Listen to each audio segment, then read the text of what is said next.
The dollar feels eternal to Americans, permanent, as gravity, but history whispers that all reserve currencies die. Empires believe their money is immortal because acting otherwise would expose uncomfortable truths about power and vulnerability. For 80 years, the US dollar has been the financial bloodstream of global trade and settlement. Oil is priced in dollars, commodities cleared in dollars, ships financed in dollars, debts denominated in dollars. Nations don't just use dollars, they depend on them, hoard them, borrow them, and fear losing access to them. But underneath this confidence lies a fragile equilibrium held together by trust, inertia, and geopolitical muscle. Because the history of money tells a brutal story, reserve currencies outlive empires, but never forever. The Portuguese escudo, the Spanish silver real, the Dutch guilder, and the British pound once ruled the seas. Each was assumed permanent until trade networks shifted. Debt surged, and trust migrated toward different anchors of value. The dollar's reign began after World War II, when Europe was rubble and the US was creditor to the planet. At Bretton Woods, the world agreed to peg currencies to the dollar and the dollar to gold. That promised $35 per ounce made the dollar as good as metal, backed by vaults and certificates of trust. But by the late 1960s, the US printed more promises than gold could support without cracks appearing. Foreign central banks began asking for metal instead of paper, and the arithmetic became unsustainable in daylight. Nixon closed the gold window in 1971, severing metal from money and pivoting the dollar into pure fiat. The world gasped, but something extraordinary happened. Confidence didn't collapse, because something new replaced gold as anchor. The new anchor was oil, secured through quiet agreements with Saudi Arabia and other OPEC nations strategically. The petrodollar system ensured that anyone needing oil needed dollars, reinforcing global demand as if by law. Energy became the new backing, and the dollar transformed from metal-backed to resource-backed via global necessity. For decades, this worked beautifully for Washington, Wall Street, and those who held dollar-based assets successfully. But time changes incentives, and today a quiet revolt is forming against dollar dominance across many continents.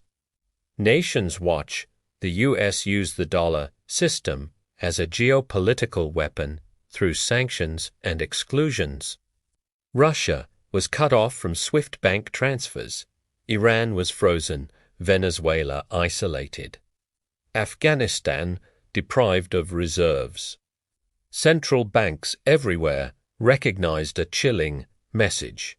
If money is political, then sovereignty requires alternatives urgently. The U.S. once exported movies, fast food, and optimism. Now it exports risk, inflation, and financial dependency. Countries began searching for escape hatches pathways to trade without being exposed to American financial jurisdiction. Enter BRICS, Brazil, Russia, India, China, and South Africa, soon welcoming new members with strategic resources. They aren't just a diplomatic club, they rebuilding currency channels beyond the dollar's heavy gravitational pull.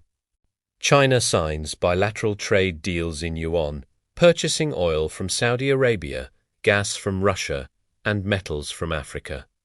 India settles payments with Russia in rupees or local currencies, bypassing New York settlement chains finally.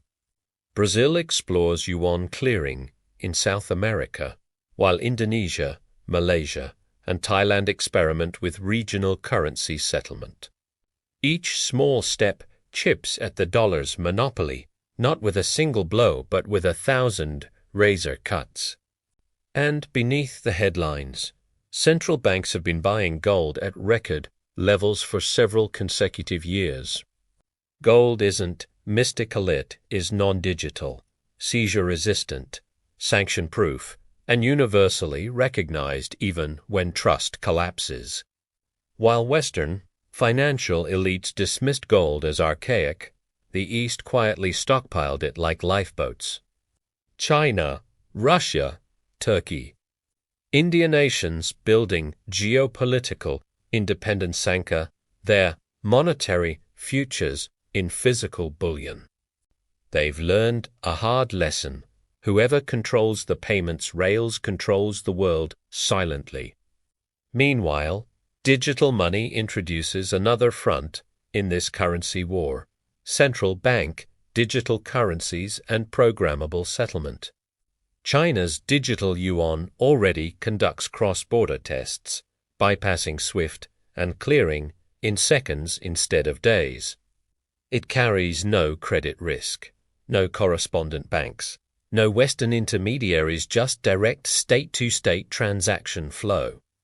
This matters because the dollar's power is not just in treasury debt, it is in network control.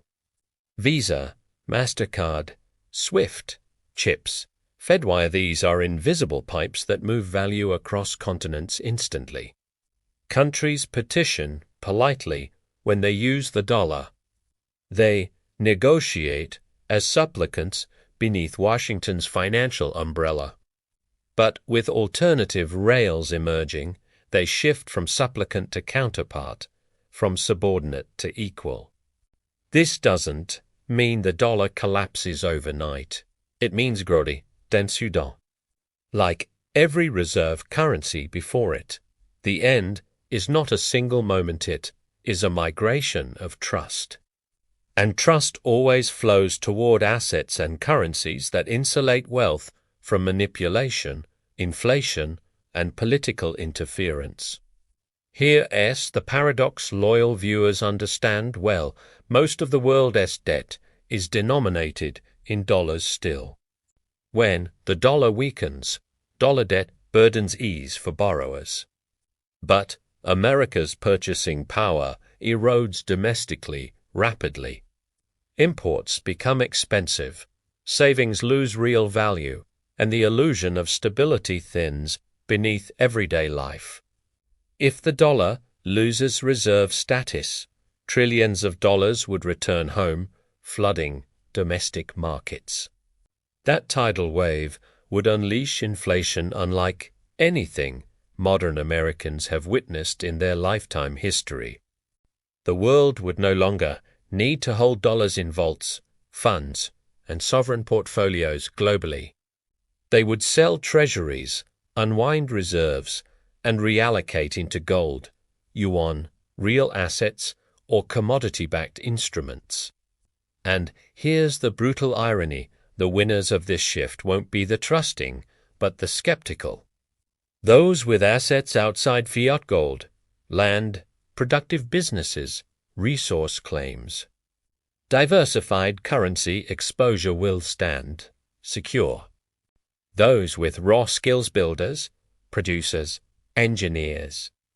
Tradespeople retain value when currencies wobble and accounting illusions vanish.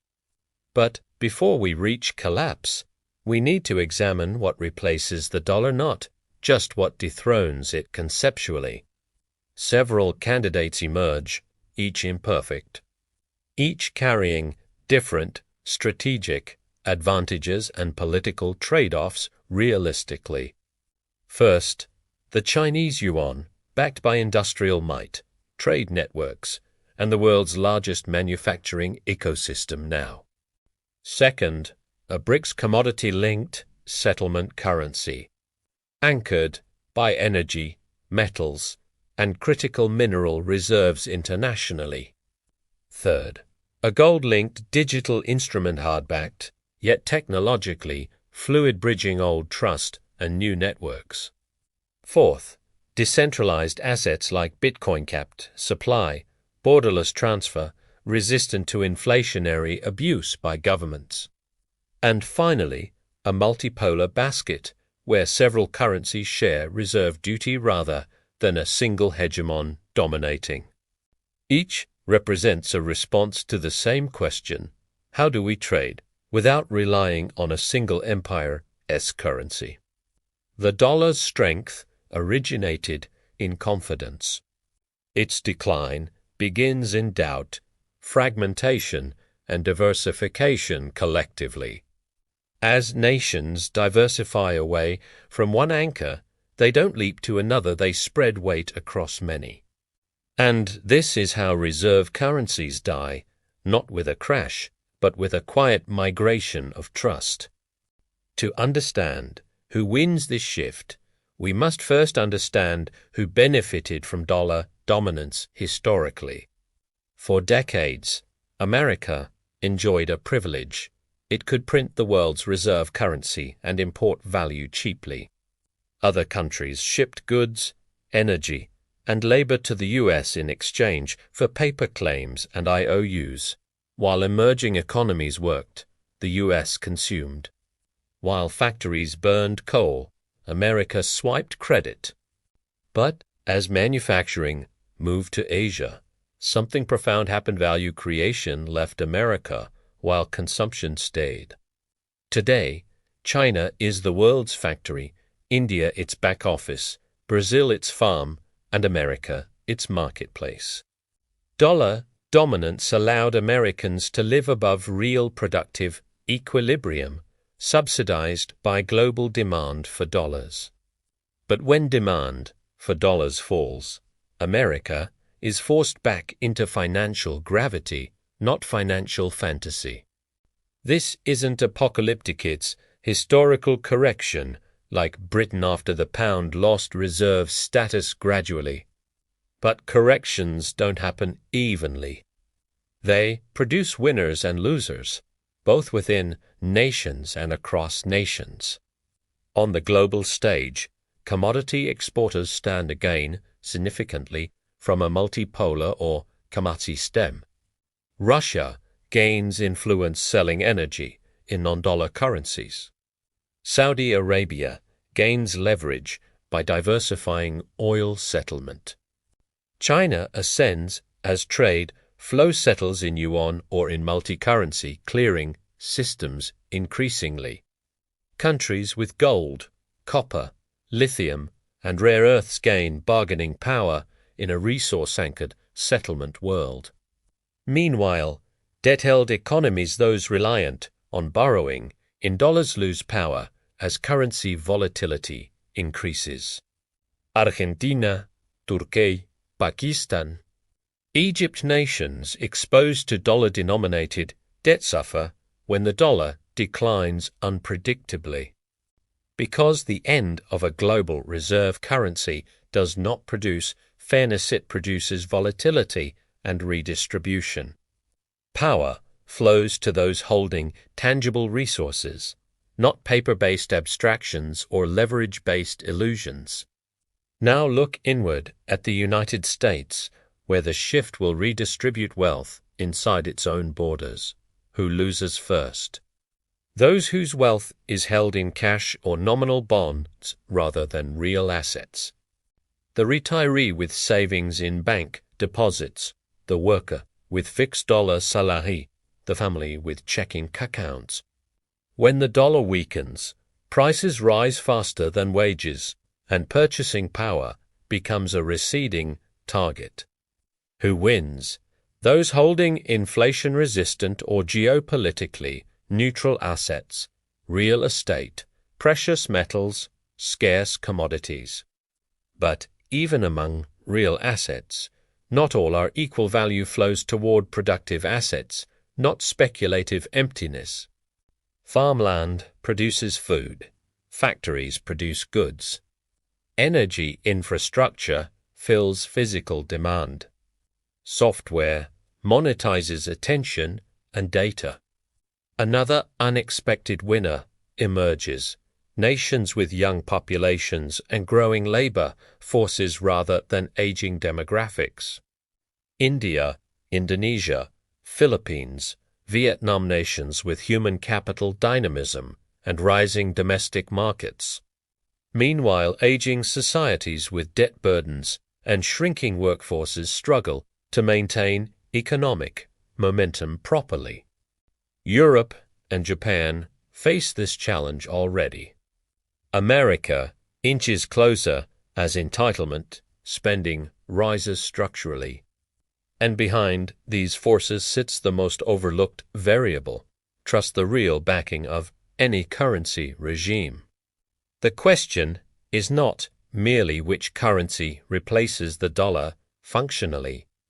The question is where trust settles next. Trust may spread, diffuse, and decentralize rather than concentrate in a single empire's instrument. This decentralization is not chaos, its evolution toward a market of currencies rather than a monarchy of money. And nationality matters less than functionality. Efficiency matters more than legacy. A nation with a fast, frictionless, programmable settlement system may outrank a nation with a slow legacy currency. This is why digital settlement looms as the decisive arena of monetary future battles.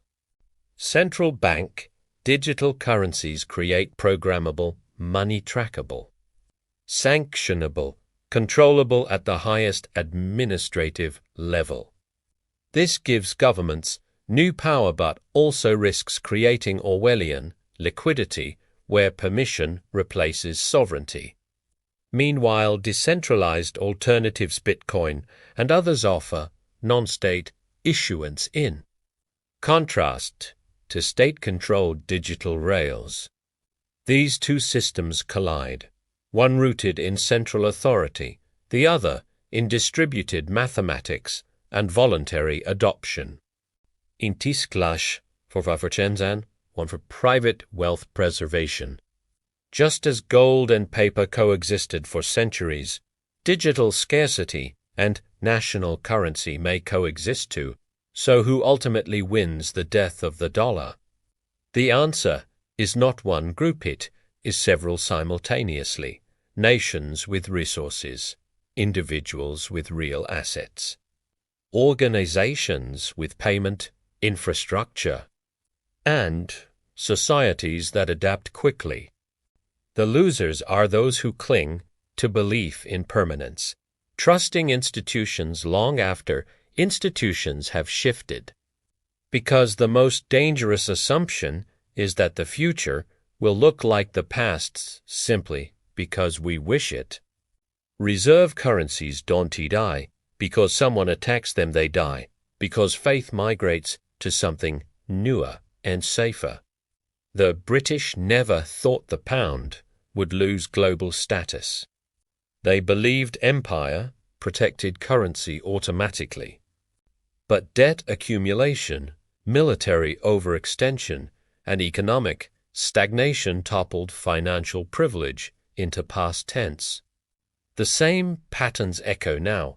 America is militarily extended, fiscally overstretched, and politically fractured dangerously. This is not catastrophic, it is transitional. But transitions feel catastrophic to those who are unprepared. People think collapses are sudden, but collapses are the final moment of slow-moving, structural decay. By the time the visible shift occurs, the invisible shift has already completed most of its journey. When nations start paying for oil without dollars, they don't announce the revolution, they simply conduct transactions differently. When sovereigns store gold instead of treasuries, they don't explain it, they simply choose alternative backing. When central banks reduce dollar share of reserves, they don't publicize motives, they simply diversify rationally. And when individuals quietly buy land, metals, skills, and productive businesses, they do so before headlines arrive. The death of the dollar as global sole reserve is not the end of America, it is the end of unipolar privilege. America will continue, but differently forced to compete, not dictate. Forced to produce, not merely consume. It will need to build, make, invent, and export real value rather than exporting IOUs backed by reputation alone. This transition, painful as it may be, may ultimately restore healthier, economic grounding for America long term, because real strength comes from production, not printing, from innovation, not issuance, from industry, not illusion. And if history grants one final lesson, it is this: every collapse carries opportunity for those prepared wisely. When one currency loses dominance, others rise. When one empire fades, others mature confidently. The shift underway is not about fear, it is about repositioning oneself ahead of the migration of trust. If $, centrality's fading, the smart move is to stop anchoring your future solely to it. Real wealth is not numbers on a screen. It is claims on real resources, real production, and real capability. In the end, every monetary regime rests on belief, and belief rests on performance, not nostalgia. And when people stop believing that one currency defines value, value redefines the currency instead. If this gave you a new way to understand the future, subscribe. History has the patterns, and ILL show you how to read them before everyone else does.